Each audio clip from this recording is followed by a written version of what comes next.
Good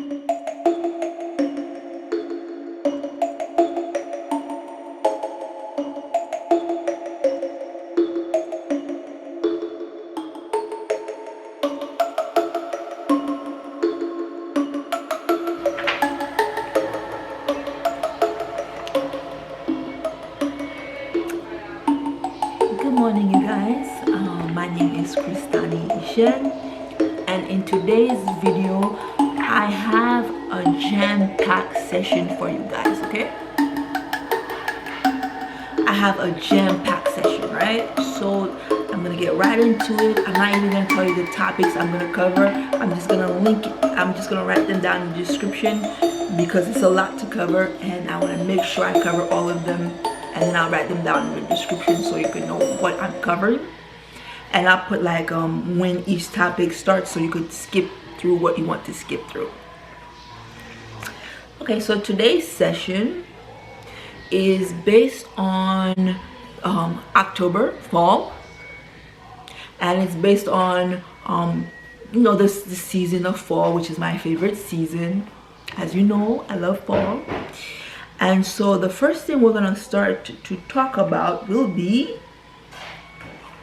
let me look this up, will be since this is October and Halloween is right around the corner, I wanted to talk to you guys about Haitians and Halloween, right? Now, Haitians and Halloween is very interesting, right?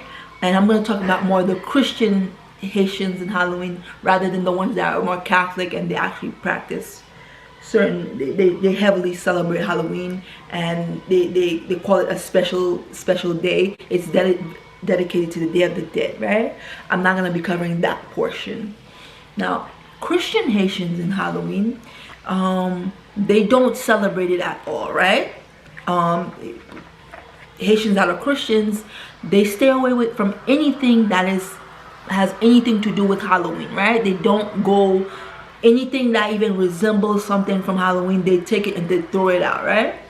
For instance, I know like in here in the States, like in New York especially, they'll have trick-or-treating. Sometimes the delis, they'll have candy and stuff, and they really try to get into the spirit for the little children, you know, because it's like, it's for them, it's like it's a cute little holiday, you know, to just get the children to participate and just get into the season of fall and the fall festivities, right? So parents here view it as like just a normal little holiday where they dress up and they're just participating in like play and thing like that, right? Now, for a Haitian and Halloween, there's nothing playful about Halloween, right? For instance, if a normal mom or like a mom that's in the States, she'll be like, oh, I'm gonna dress my little kid as the Little Mermaid. Oh, I'm gonna dress my kid as a little goblin, as a werewolf, you know?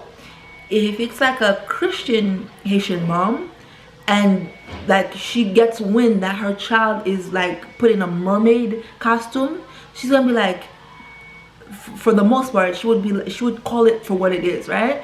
She would tell you that she would see that you put a marine spirit on her child, a mermaid spirit, or it could be, so it would be a mermaid spirit, like for a Haitian mom, and she gets wind that her kid has been dressed in a Little Mermaid. She would not play with that. She would call it out for what it is. She would tell you, she would recognize the kid as being like put in like a marine spirit, right? Like in Christian, like in Christian theology, like they believe that certain things have certain spirits with them, right? Like mermaid, it has a marine spirit. There's a siren spirit. There's a lost at sea spirit. There's also a Jezebel spirit attached to that, right? So if it was like the child is like dressed like a werewolf, they'll be like that. That's a they would call it out, right? Like if the kid is like, you put like a vampire on it, they'd be like, that's a they take that Bacchus spirit off my child, right? They don't play with anything that has to do with Halloween. And if they get wind that anybody dressed up their kid in a costume, they'll take the costume, wipe away everything on the child, and they put holy water all over the child, right? Like Halloween, and especially the aspect of candy, like getting candy from strangers. In a normal holiday, they're not gonna allow any stranger to give it, not just any stranger to give their child candy, right? Like they get wind that their kid has gotten candy from another kid or from another parent. They take the whole candy to say thank you, and when the other parent's not looking, they take the candy and throw it out. Like, Haitian moms don't play with stuff like that. Haitian parents in general, they don't like when people, like strangers, offer their kids stuff. They'll say thank you, and right when the child turns around, or when the parent turns around, they take it and throw it out. They don't play with that, right? Playing with stuff that has to do with borrowing from other people, going to people's houses. Haitians don't play stuff like that. They don't play stuff like that where it's like you're going into somebody's house.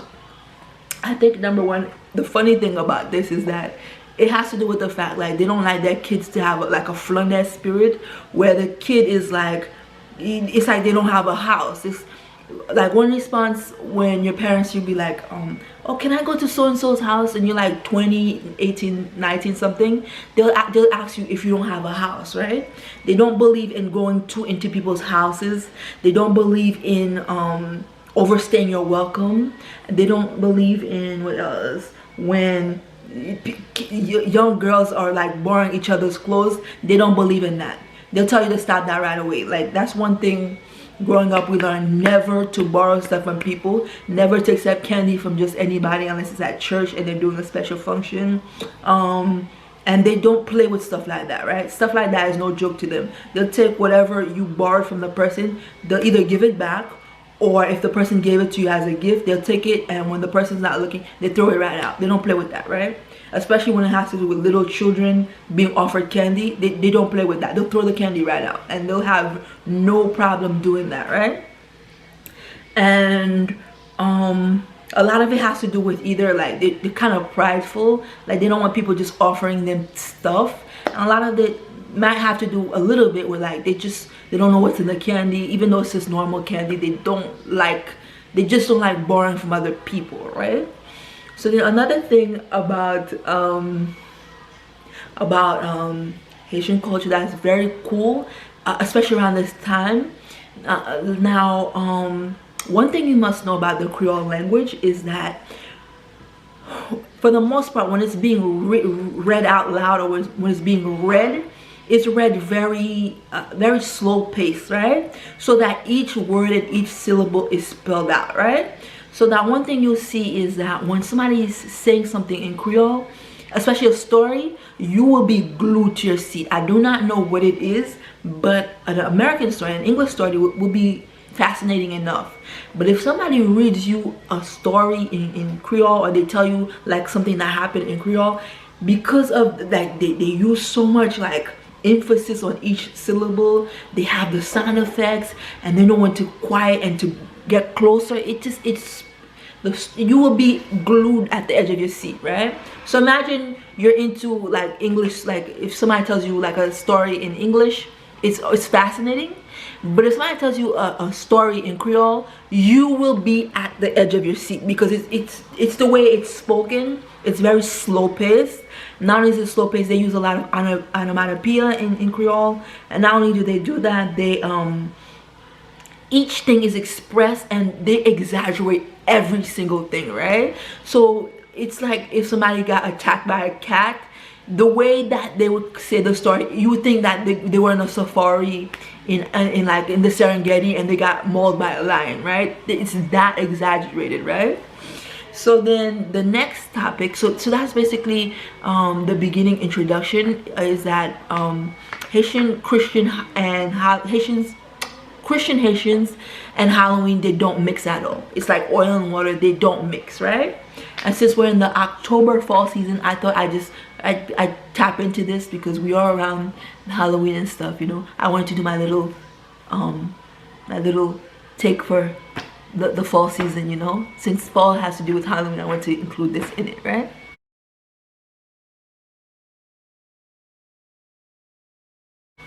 So then the next topic is something I call paranormal activities, right? Paranormal activities, right? Now, for those who know me, right, the people that are closest to me, one thing, once you get to know me, is that I don't like to be scared, right? I don't like things that are spooky. I don't like things coming out of nowhere. If something look like it doesn't belong somewhere, I'ma just take the thing, throw it right out, right? If I see a book and it has something odd about it, I'll take it, throw it right out, right? I don't play with spooky things, things that's creepy, things that's meant to give me fear, right? And the same thing goes with like movies. Like the movie is going great, and all of a sudden you start getting to a point, the music started getting off. I'll take that thing, take the remote and change it right off. Like I don't play with spooky, scary, creepy things. Like I don't believe in like sitting and watching like Blair Witch Project. Like that's not my idea of fun. And if I'm anywhere where anything starts getting creepy, I'll take whatever that's out of place, either throw it right out, or I'll take things that is not in that thing. I get right out of there. I run right out of there, right? I don't play with creepy, spooky things, right? I get scared pretty easily, and I don't play with stuff like that, right? And then one thing is that I know, like in this season, kids love to play with Ouija boards because this is so fun.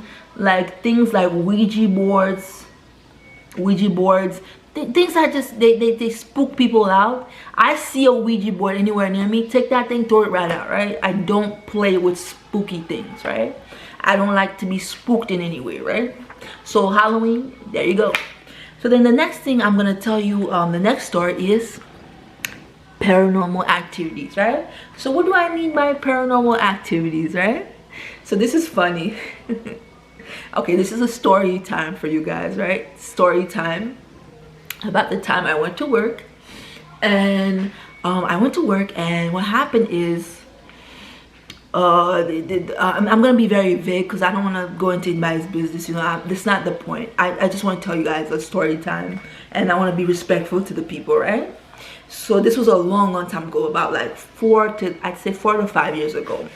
So this was I went to this house, and I work as an aide. So I went to this house, and beautiful brownstone. Inside was so well lit, so beautiful. And I was like, oh, what a really clean home. They really take care of the home, right?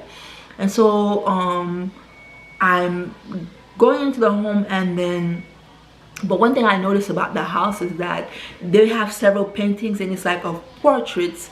And the thing that was a little bit off about the portraits is how like the eyes seemed like they were following you around the room. So it was kind of, I was like, okay, but I was like, all right, that's something, right? Usually I don't really scare easily because I don't entertain too much scary things. So like, because I never entertain things that are scary, I have to say I have a high threshold for scary things, right?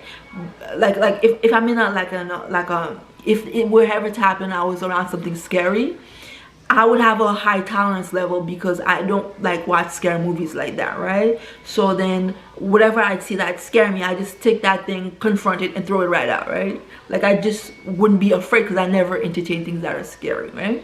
So then I saw the paintings, I was like, whoa, that's interesting, you know, that's so interesting. The eyes seemed like they were following you around. It's like about 4 or 5 of them, and it seemed like they were painted by handcrafted, and it was beautiful portraits, but the eyes seemed like they were like just like they could move or something about it just was a little bit off. So then I'm not thinking of anything, so the lady's like, oh, could you please grab me this cleaner from under the cabinet? So I went to the cabinet, and mind you guys, the house is clean, very clean, well lit, bright lit house, apartment, right? So I went into the cabinet, I looked in there, and I don't see nothing. It's clean, wiped clean of everything. So this is like, the lady's like, oh, you didn't see it? So she's like, oh, let me look, right? So she looks, and right in the spot where I looked, the cleaner that she mentioned is right there, right in front of me. So I was like, that's interesting, you know? That's extremely interesting. I could have sworn like it was like clean, like it's not like something that has clutter where you be like, oh, I just didn't look, you know? It was clear. So when she saw it, I was like, that's interesting. So I didn't pay any mind. I was like, that's very interesting, but I took note of that, right? So the next thing, the afternoon's going pretty well, and she asked me for a bouquet of flowers. So she said it's in the bathroom, you can't miss it. It's a huge vase filled with fresh flowers, right? I go and I look and I'm like, oh, I don't see anything. So she's like, you sure? It's right on top of the sink. I look again and nothing's there. So she goes back in and she she shows me the vase full of flowers right there on the sink. So by this time I'm like, interesting, right? This is interesting. And mind you, this is coming a little bit peculiar. I'm like, maybe I was tired from the day before, you know. Usually me, because I don't entertain anything that's spooky or scary, like I'll try to rationalize anything that's out of place, just so I don't be like, oh, okay, maybe I'm just seeing things just to not make me feel like I'm nuts, right? So I'm like, okay, well, maybe it was there, maybe I didn't sleep the night before, right? I was just making up anything just to rationalize what was going on.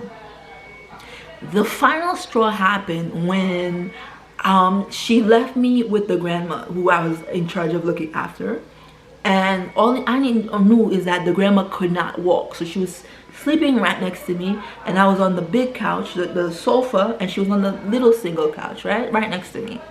So I'm taking a nap, and then I wake up and she's sleeping there. She's in her place. Then I doze back off. I wake up and the grandma is nowhere to be found. So I go up to the chair and I'm like, oh, that's strange. Did she fall somewhere? Did she go to the bathroom? I know she can't walk. She has a wheelchair beside her. Where did she go? So I'm looking, I don't see her, right? So the next thing, I go and I sit back down and I doze off. I'm like, maybe I'm just really tired. I didn't get much sleep the night before. Maybe that's what's going on, right? So I get up after, like, I'd say 5 minutes, like I'd say 2 minutes, a few moments, and lo and behold, the grandma is sleeping there, and she was there all along. I asked her where she was there all along. So by this point, I'm like, alarm is going off in my spirit. I'm like, okay, it's either I'm going nuts, I didn't sleep the day before, or there's something that's kind of happening that I don't understand. So then I'm speaking to the grandma. I'm trying to entertain her because I'm there to look after her, and we're talking, and she started talking to me about her daughter, and I'm like, oh, okay, how many children do you have? She tells me, and she talks to me about her daughter. I'm like, oh yeah, okay. She said, oh, I had this daughter, she was my pride and joy.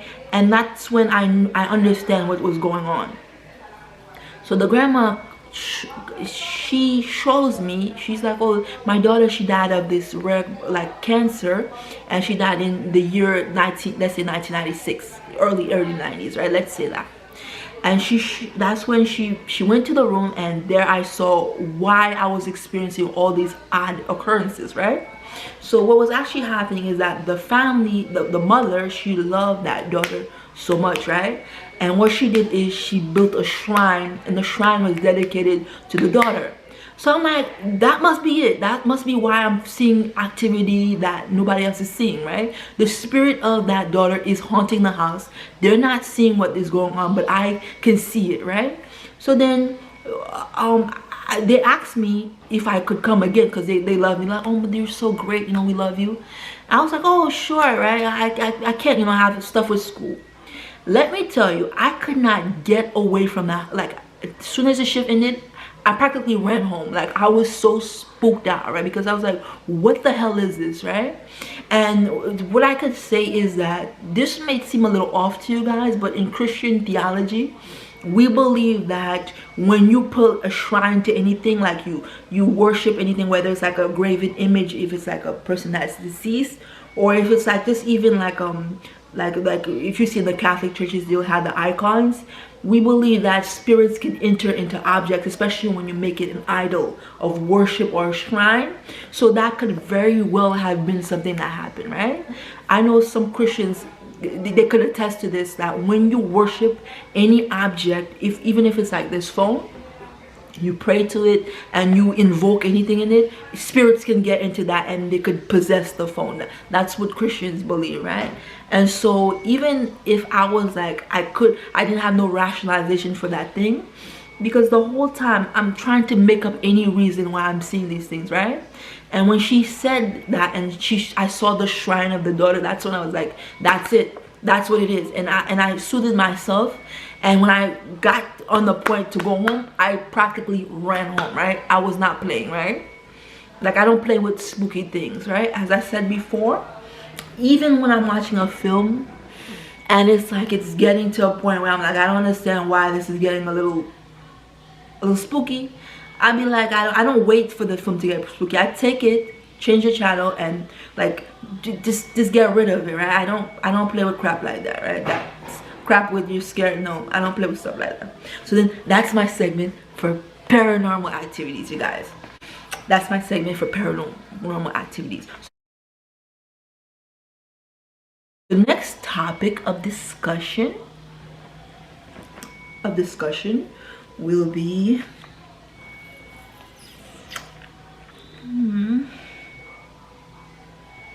okay, so the next topic of discussion will be, let's see, it will be Twilight, right? So Twilight, as you know it, is a book, was originally a book by Stephanie Meyers. And the summer I read Twilight, it was the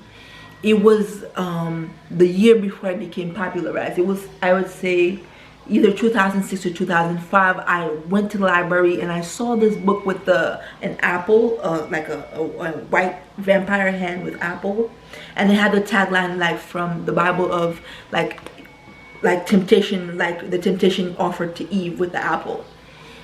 I believe that was the tagline. I was like, this is so interesting, right? And when I read it, I'm gonna be respectful to myself when I was younger, because right now I finished reading the excerpt from Twilight because I wanted to read you guys an excerpt. And what actually happened is that I realized I had outgrown it so much. Like, I'm really not into it anymore.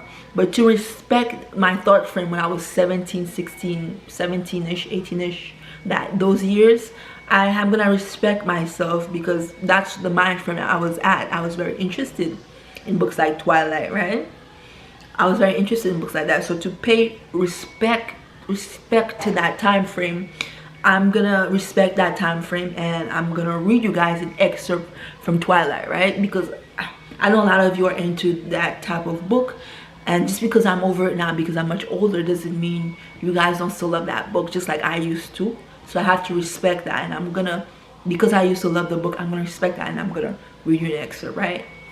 Right? I no longer now, looking back at it, I don't see it as interesting as I thought it was. Okay. So then the excerpt I'm gonna read you from, I'm gonna set up the scene for you guys.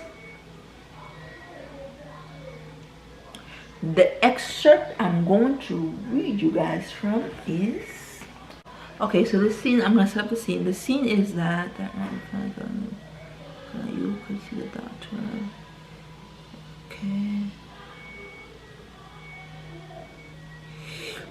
Okay, so as I'm looking for the excerpt, one thing I have to tell you guys is that the reason why I used to relate so much to Bella Swan, which is the main character, is because her thought processes is a lot like how teenagers and younger adults feel who are just entering into college. She has that very mind frame where you're very insecure in that time frame, and her thought processes are very relatable, right?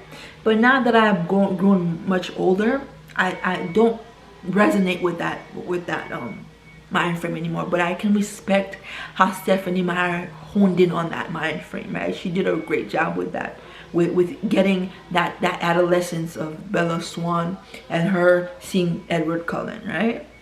So then, okay.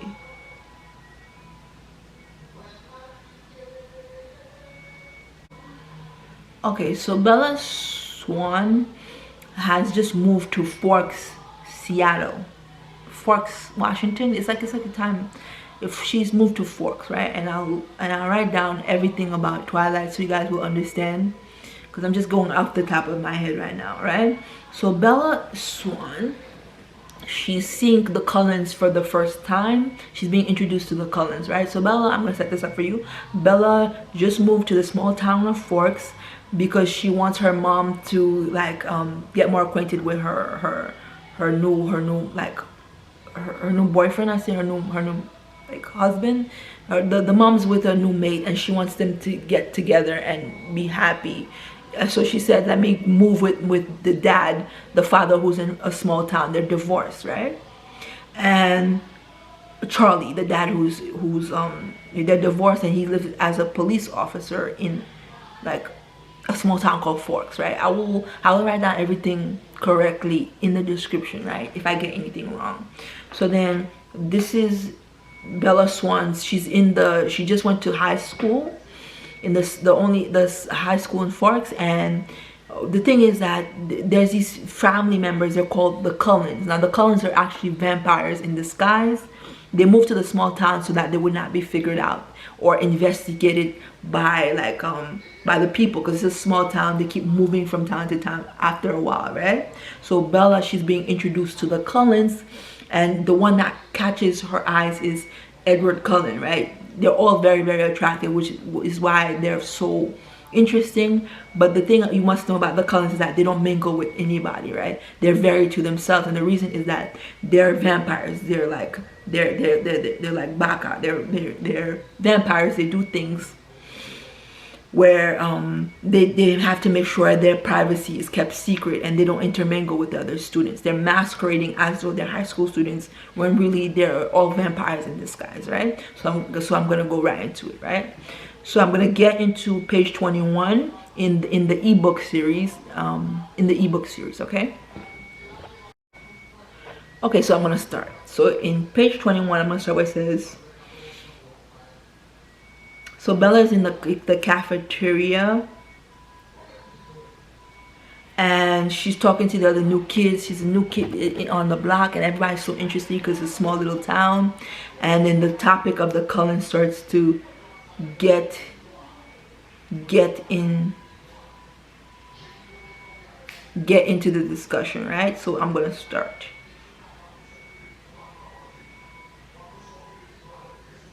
Okay, so I'm gonna go in page.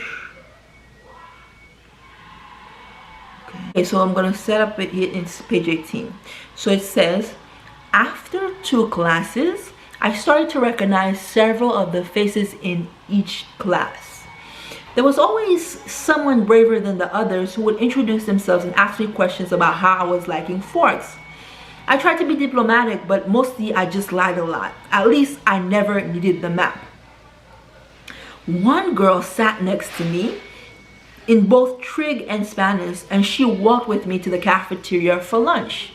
She was tiny, several inches shorter than my 5 feet 4 inches, but her widely curly dark hair made up a lot of the difference between our heights. I couldn't remember her name, so I smiled and nodded as she prattled about teachers and classes. I didn't try to keep up. We sat at the end of a full table with several of her friends who she introduced to me. I forgot all their names as soon as she spoke them. They seemed impressed by her bravery in speaking to me. The boy from English, Eric, waved at me from across the room. It was there sitting in the lunchroom trying to make conversation with 7 curious strangers that I first saw them. They were sitting in the corner of the cafeteria as far away from where I sat as possible in the long room. There were 5 of them. They weren't talking and they weren't eating, though they each had a tray of untouched food in front of them. They weren't gawking at me, unlike most of the other students, so it was safe to stare at them without fear of meeting an excessively interested pair of eyes. But it was none of these things that caught and held my attention. They didn't look anything alike. Of the 3 boys, one was big, muscled like a serious weightlifter with dark curly hair. Another one taller, leaner, but still muscular and honey blonde. The last was lanky, less bulky, with untidy bronze-colored hair. He was more boyish than the others, who looked like they could be in college or even teachers here rather than students. The girls were opposites. The tall one was statuesque. She had a beautiful figure, the kind you saw on the cover of the Sports Illustrated swimsuit issue. The kind that made every girl around her take a hit on her self-esteem just by being in the same room. Her hair was golden, gently waving to the middle of her back. The short girl was pixie-like, thin in the extreme with small features. Her hair was a deep black, cropped, short, and pointing in every direction. And yet they were all exactly alike. Every one of them was chalky pale, the palest of all the students living in this sunless town. Paler than me, the albino. They all had very dark eyes despite the range in hair tones. They also had dark shadows on those eyes, purplish blue-like shadows, as if they were all suffering from a sleepless night or almost done recovering from a broken nose. Though their noses, all their features were straight, perfect, angular, but all this is not why I couldn't look away. I stared because their faces, so different, so similar, were all devastatingly, inhumanly beautiful. They were faces you never expected to see, except perhaps on their airbrushed pages of a fashion magazine, or painted by an old master as the face of an angel. It was hard to decide who was the most beautiful, maybe the perfect blonde girl or the bronze-haired boy. They were all looking away from each other, away from the other students, away from anything in particular as far as I could tell. As I watched, the small girl rose with her tray unopened, soda, unbitten apple, and walked away with a quick, graceful lope that belonged on a runway. I watched and amazed at her lithe dancer step till she dumped her tray and glided through the back door, faster than I would have thought possible. My eyes darted back to the others who sat unchanging. "Who are they?" I asked the girl from my Spanish class whose name I'd forgotten. As she looked up to see who I meant, though already knowing probably from my tone, suddenly he looked at her, the thinner one, the boyish one, the youngest perhaps. He looked at my neighbor for just a fraction of a second, and then his dark eyes flickered to mine. He looked away quickly, more quickly than I could, though in a flush of embarrassment, I dropped my eyes at once. In that brief flash of a glance, his face held nothing of interest. It was as if she had called his name and he looked up in involuntary response, already having decided not to answer. My neighbor giggled in embarrassment, looking at the table like I did. "That's Edward and Emmett Cullen, and Rosalie and Jasper Hill. The one who left was Alice Cullen. They all lived together with Dr. Cullen and his wife," she said under her breath. I glanced sideways at the beautiful boy who was looking at his tray now, picking a bagel to pieces with long, pale fingers. His mouth was moving very quickly, his perfect lips barely open. The other three still looked away, and yet I felt he was speaking quietly to them. Strange, unpopular names, I thought, the kinds of names grandparents had, but maybe that was in vogue here, small-town names. I finally remembered that my neighbor was called Jessica, a perfectly common name. There were 2 girls named Jessica in my history class back home. "They are very nice looking," I struggled with a conspicuous understatement. "Yes," Jessica agreed with another giggle. "They're all together, though, Emmett and Rosalie, Jasper and Alice, I mean. And they live together." Her voice held all the shock and condemnation of a small town, I thought critically. But if I was being honest, I had to admit that even in Phoenix, it would cause gossip. "Which ones are the Cullens?" I asked. "They don't look related." "Oh, they're not. Dr. Cullen is really young, in his 20s or early 30s. They're all adopted. The Hills are brother and sisters, twins, the Blondes, and their foster children. They look a little old for foster children. They are now. Jasper and Rosalie are both 18, but they've been with Mrs. Cullen since they were 8. She's their aunt and something like that." "That's really kind of nice for them to take care of all those kids like that when they're so young and everything." "I guess so," Jessica admitted reluctantly, and I got the impression that she didn't like the doctor and his wife for some reason. With the glances she was throwing at their adopted children, I would presume the reason was jealousy. "I think that Mrs. Cullen can't have any kids," though, she added, as if that lessened their kindness. Throughout all this conversation, my eyes flickered again and again to the table where the strange family sat. They continued to look at the walls and not eat. "Have they always lived in Forks?" I asked. "Surely I would have noticed them on one of my summers here." "No," she said in a voice that implied it should be obvious, even to a new arrival like me. "They just moved down 2 years ago from somewhere in Alaska." I felt a surge of pity and relief. Pity because as beautiful as they were outsiders, clearly not accepted. Relief that I wasn't the only newcomer here, and certainly not the most interesting by any standard. As I examined them, the youngest one of the Cullens looked up and met my gaze, this time with evident curiosity in his expression. As I looked swiftly away, it seemed to me that his glance had some kind of unmet expectation.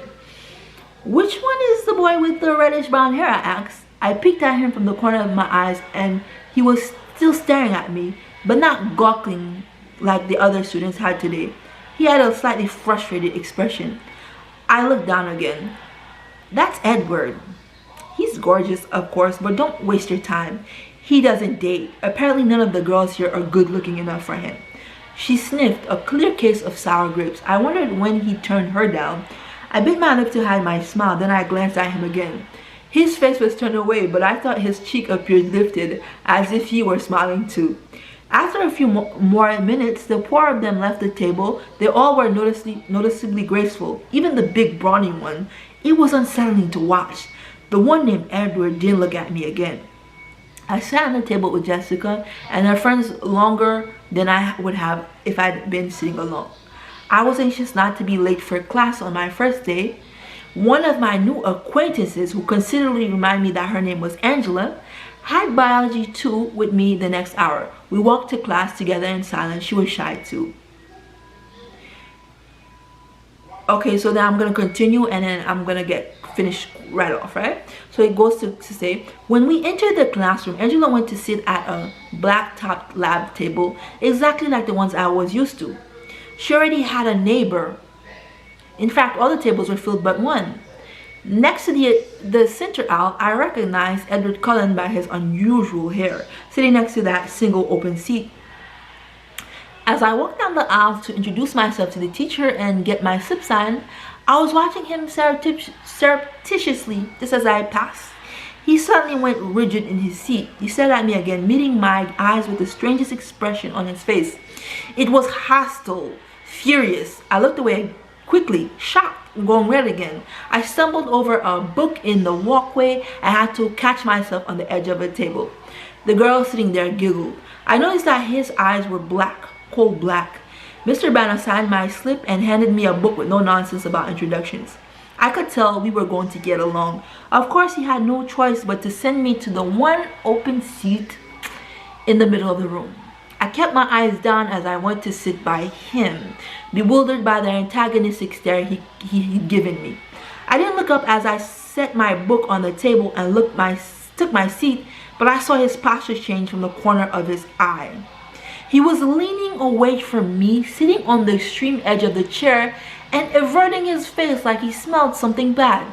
Inconspicuously, I sniffed my hair. It smelled like strawberries, the scent of my favorite shampoo. It seemed an innocent enough odor. I let my hair fall over my right shoulder, making a dark curtain between us, and tried to pay attention to the teacher. Okay, so she's focusing on the teacher, and Edward, he's really offended by her. She doesn't really understand why, you know? Unfortunately, the lecture was on cellular anatomy, something I had already studied. I took notes carefully enough, always looking down. I couldn't stop myself from peeking occasionally through the screen of my hair at the strange boy next to me. During the whole class, he never relaxed his stiff position on the edge of his chair, sitting as far from me as possible. I could see his hands on his left leg was clenched into a fist, tendon standing out under his pale skin. This too he never relaxed. He had the long sleeve of his white shirt pushed to his elbows, and his forearm was surprisingly hard and muscular beneath his light skin. He wasn't nearly as slight as he looked next to his burly brother. The class seemed to drag on longer than the others. Was it because the day was finally coming to a close, or because I was waiting for his tight fist to loosen? It never did. He continued to sit so still it looked like he wasn't breathing. What was wrong with him? Was this his normal behavior? I questioned my judgment on Jessica's bitterness at lunch today. Maybe she was not so resentful as I thought. He couldn't have anything to do with me. He didn't know me from Eve. I peeked up at him one more time and regretted it. He was glaring down at me again, his black eyes full of revulsion. As I flinched away from him, shrinking against my chair, the phrase, "if looks could kill," suddenly ran through my mind. At that moment, the bell rang loudly, making me jump, and Edward Cullen was out of his seat. Fluidly he rose. He was much taller than I thought, his back to me, and he was out the door before anyone else was out of the seat. I sat frozen in my seat, staring blankly after him. He was so mean, it wasn't fair. I began gathering up my things slowly, trying to block the anger that filled me. For fear my eyes would tear up. For some reason, my temper was hardwired to my tear ducts. I usually cried when I was angry, a humiliating tendency. "Aren't you Bella Swan?" a male voice asked. I looked up to see a cute baby-faced boy, his pale blonde hair carefully gelled into orderly spikes, smiling at me in a friendly way. He obviously didn't think I smelled bad. "Bella," I corrected him with a smile. "I'm Mike." "Hi, Mike. Do you need any help finding your next class?" "I'm heading to the gym, actually. I think I can find it." "That's my next class, too." He seemed thrilled, though it wasn't that bit of a coincidence in a school this small. We walked to class together. He was a chatterer. So I'm going to go down a bit. And he continues to say, but as we were entering the gym, he asked, "So did you stab Edward Cullen with a pencil or what?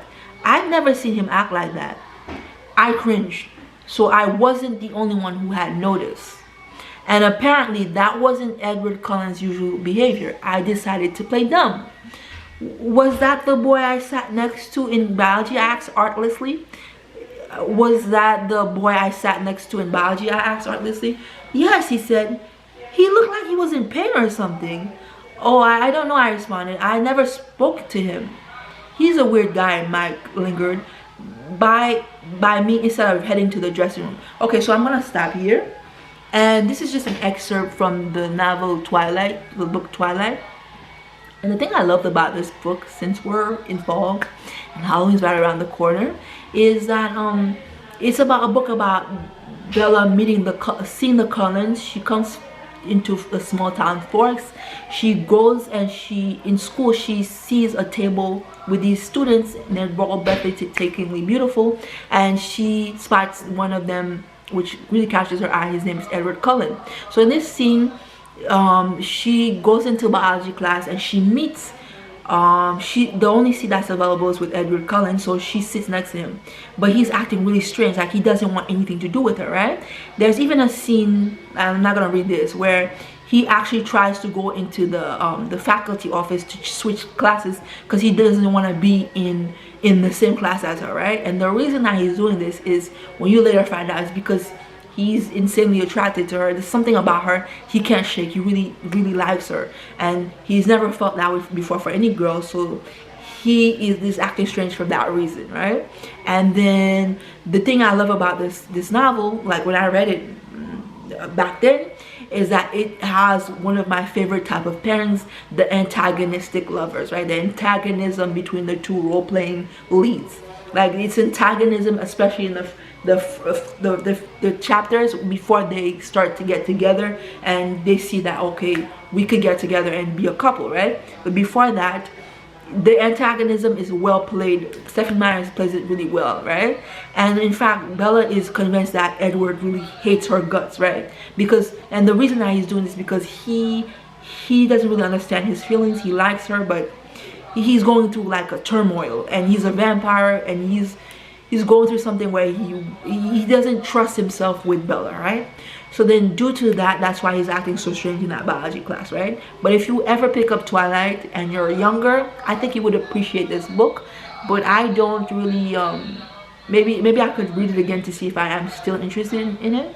But the last time I went through it, I wasn't really that interested in it, right? So I think I outgrew it, right? You never know. I might read it again. I might love it again. So that's it for Twilight,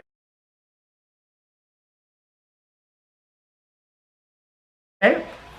And so the last segment of this session is I'm I'm gonna do something where I'm gonna, the final portion of this is I'm gonna go through my yearbook, right? I'm gonna go through my Hunter yearbook. Wait. I'm gonna go through my Clara Barton yearbook first, and the Clara Barton yearbook is gonna go by pretty quickly. So all throughout high school, like I was very shy, right? Because I've been doing a series, because this year will make it 10 years since I graduated Hunter, and 15, I think 2006, 15 years since like I graduated from Clara Barton. So I really wanted to do like a little homage to especially Clara Barton. So in the description, I'm gonna have 2 types of treats for you guys, like 2 types of like little surprises. I'm gonna try to set it up, but if I can't set it up, just forget about it, because I'm trying to set it up, and the things that I'm trying to set up for you guys, they might be right protected. So if you don't see anything, that's why, you know. But I'm gonna try to set them up for you so you guys could see footage from Clara Barton, right? So then I'm gonna, all throughout high school, I was pretty shy. I was very closed off, very like very shy, very nervous person. But I have to tell you, even though high school is always like, oh, you go through headaches and pains, I actually surprisingly, although high school you're always going through such things, but I actually really kind of appreciated high school, certain aspects of it, right? So then my yearbook picture in high school would be, okay, this is my yearbook, right? And this is the only portion you'll see me in the high school yearbook. I'm gonna zoom into it, and I'm gonna put it either on my Instagram. I was so cute. On my Instagram, or I'll put it somewhere where you could see it, my yearbook picture for high school. So high school, I was a really little shy one, right? But I was so studious and so smart, right? Even today, you could see the smartness in me, right? I love painting, drawing. I stuck mainly to myself in high school. I was very shy, deathly shy. But the one thing that you guys must know about me is that I'm not really a shy person, right? Even as a kid, I was really rambunctious, really outgoing. During high school, I was rambunctious and outgoing. But when I hit puberty, something kind of strange happened, right? Like I became so closed off and so shy, right? But then when in high school, like the thing I love about high school is that you learned. Like I love learning. My favorite subjects were English, social studies. I love things to do with global history. I love like learning. Like I'm a huge on learning different languages, stuff like that, different cultures. I love learning, right? So high school I was very shy, although before then I'm very rambunctious, very outgoing, right? So then what you must know is that I don't want the video to be too long, so I'm going to continue with my Hunter yearbook. And the thing that happened once I went to Hunter the first 2 years, I was also deathly shy, right? I was very shy, although less shy than high school. But then I realized that by this 2008 2009ish, I was like telling myself, look, you have to put yourself out there, right? I don't want to be the same person I was in high school, where people are like, who is this person? She never talks. I never hear her talk, right? So in class, I was like, I'm gonna change this, right? I'm gonna put myself out there in a way so I could just be outgoing, right? And once I graduate from MEC, you guys will get a full synopsis of the yearbook, right? You guys will get a full synopsis, right? Because I'm really trying to entrench myself in the MEC culture, right? At least this year and next year, you know, next semester. So then this is my Hunter yearbook. This is Hunter 2011, and yes, this is Clara Barton 2006. Again, you guys, I have a special treat for you guys, but if it's right protected, then forget about what I said. I have 2 little things from Clara Barton that I want to commemorate, and if I can do it, I will do it for you guys. But it's like I'm trying to not do right protected, like get in trouble with YouTube or any other institution things, because the things I might want to upload to you might be right protected, right? So keep that in mind, right? So this is my Hunter College. I don't know if you could see it. Hunter College 2011 yearbook. That's the design. So basically, the thing, you know, is Hunter has a lot of walkways. You always have to walk like you could walk between certain buildings, like east, like west to north, east to north, like that, right? It has very cool walkway. And sometimes in the winter time, I don't know if you could see that, in the winter time they have special designs. They put like lights or stuff on it, and it's really cool. So Hunter is located in 68th Street, Lexington Avenue. And then what else? And this is like the president, Jennifer Rabb. Yeah, Jennifer J. Rabb. I think she's still it to this day. I'll look that up for you guys. Okay, so then this is the station when you go to 68th Street, Lexington Avenue. Right, this is the 68th Street station. Right, once you get off the train, the station is dedicated to Hunter College, right? That's why when it's winter time, you could be literally about to die from like snow upheaval, like the snow's about to kill you, but because the train station is located under the school, they will never give you like the day off, right? And that would get on my last damn nerves, right? I wouldn't like that, right? So here's some pictures from the clubs. Like different clubs. I don't really care about this. I'm not in any one of these. Who gives a damn? So then okay. They would have different clubs. And then what else? Was I in any one of these? So then these are a few of the graduates. I don't really care about this either. I'm not in here. So then one thing you'll notice about 2011 fashion is that it gives you such nostalgia, right, of the millennial age, right? Of the millennial age. So the fashion is so cute in here, so cute. Okay, so then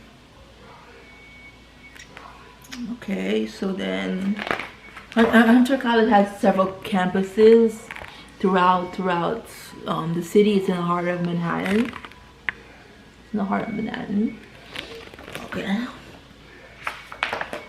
Okay, what else? And this is where we could get like bagels. Where you get like little bagels. Get bagels. This guy, he would be on the food stand. I would see him sometimes. I don't know if you could see that when I was there. And these guys too, these vendors, these pretzel vendors. And who was so popular? This guy right here. This guy who did the gyros. I would always get gyros. And one time, like, I never liked to put anything on my gyros. These guys were like, oh my god, it's so adventurous. Like, I don't like crap on my gyros, right? I don't like too much sauce. Ooh. So then, what else? Okay, these were the cafeteria. Like, I love to eat. Like, I would spend like $20 every single time I go to the cafeteria. Like, I waste a lot of money on food. I love to eat, right? Now I'm beginning to backtrack because I realize when you eat too much, that's not good for you. So that's why I've incorporated a lifestyle change, right? A lifestyle change. Okay, so then more fashion. Emos. More fashion.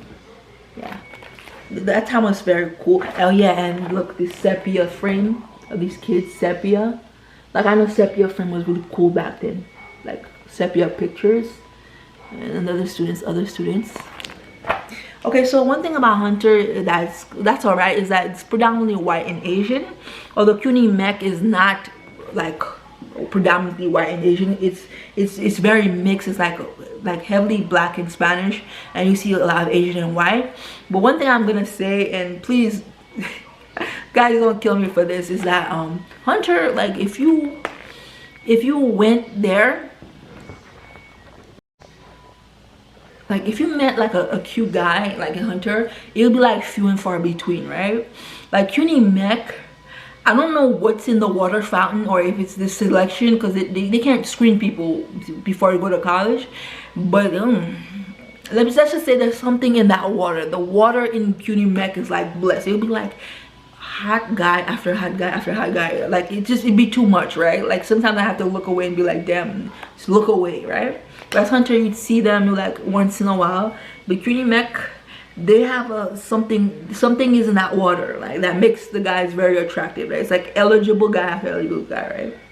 So anyway, so then they had a lot of sports intramurals. Like I don't really like sports like that, but I would do yoga. I would do like gym sometimes, and then just more running and stuff like that, intramural. What else? Is there anything else? I'm really into this stuff. Okay, so now I'm gonna show you one of my pictures that I took. One of my pictures that I took of myself. Wait, that was taken of me, and I look very cute in this one.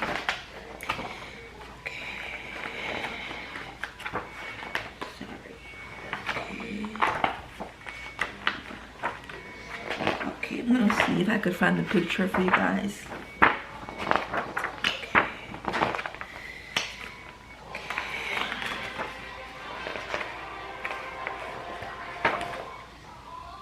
Okay, there it is. This is me.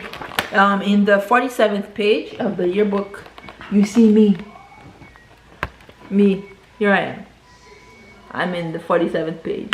And if I can, I'm gonna upload this, like scan it and upload it to, or take a picture of it, a nice picture of it, and upload it to my Instagram or something, so you'll see it. That's me. Right? And then finally, I'm gonna show you my yearbook pic, and there's a funny story behind the yearbook pic, right? Okay, this is my yearbook pic.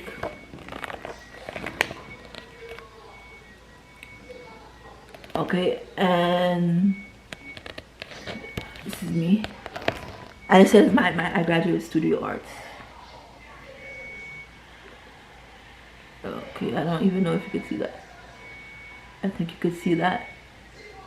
Yeah, in this pic I look so I just look so horrible. So I go to take the yearbook picture, and the odd thing is that when you're taking pictures, like especially when it's school, whether it's high school, junior high school, or college, the people that are taking the pictures they don't even know what they're doing. Like I don't even, at that time I never took pictures, and then the guy would just start clicking. He didn't give me any warning. He started clicking. Oh, whoops, click, click, and he starts laughing at how horrible the pictures keep turning out. And then finally, like, you only get 3 shots, and I'm like, this doesn't look good. He took another picture again. He's just clicking. I'm not even ready. Like, people that do yearbook pictures in school, they are horrible at taking pictures of students. Horrible. Right? And towards the end, he's like, if you want like to change, you have to go in like a different campus, like a different studio, and it was really far from from the college. So I was like, look, I'm just gonna pick the best one I can, and each picture was so horrible, right? Like one thing is that in schools, I really would wish that they would just hire people that know how to take pictures, because he just kept like clicking, and I wasn't even, I had food in my mouth at one point, and that was the only picture I could take that even looked remotely presentable. And in that picture I look just horrible, right?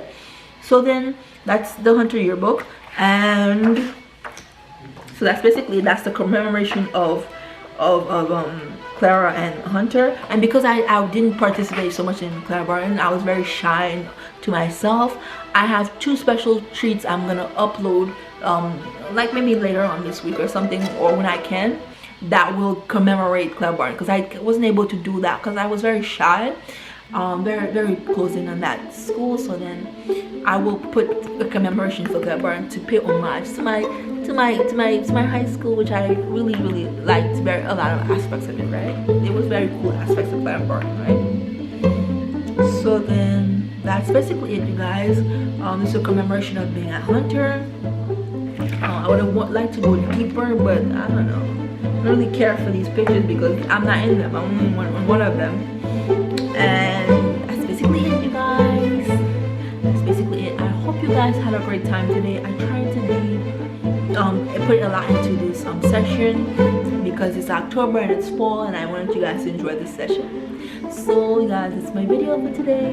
My name is Christina Chen. Have a great one, you guys.